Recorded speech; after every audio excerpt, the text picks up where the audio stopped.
Հաքերներն ընդդեմ Հոլիվուդի, Sony Pictures-ի վրա հարձակումը։ 2014 թվական Sony-ն պատրաստվում էր թողարկել The Interview ֆիլմը, որը Հյուսիսային Կորեայի առաջնորդին ծաղրող կատակերգություն էր։ Սակայն ֆիլմի պրեմիերայից մի քանի օր առաջ Sony-ում քաոս էր տիրում։ Աշխատակիցները գալիս են աշխատանքի, համակարգիչները չեն միանում։ Էկրանին հաղորդագրություն էր, կոտրված է GOP-ի կողմից։ Սա միայն սկիզբն է։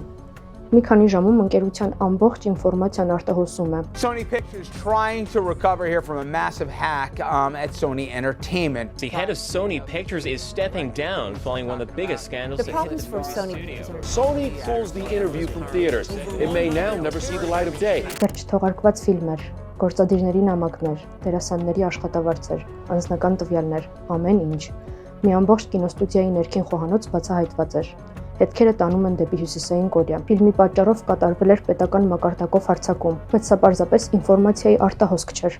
Հատուկ մշակված ծրագրերը ներթափանցել էին համակարգ, ջնջել ամեն ինչ, ոչնչացրել ամբողջ ցանցը ներսից։ Տերաբայթներով տվյալները գոհացված էին, պաշտպանությունները շրջանցված, եւ ապա եկավ սպառնալիքը։ Չեղարկել պրեմիերան ավելի մեծ խնդիրներից խուսափելու համար։ Եվ Sony-ն պրեմիերան չեղարկում է։ Սա համարվում է պատմության ամենամեծ կորպորատիվ հաքինգներից մեկը։ Ուզում ես հասկանալ, ինչպես են գործում նման հարձակումները եւ ինչպես կանխել դրանք։ Ուրեմն գրանցվիր մեր Defect դասընթացին, որտեղ կուսումնասիրես DevOps եւ Hacking։ Ընդունելությունը բաց է։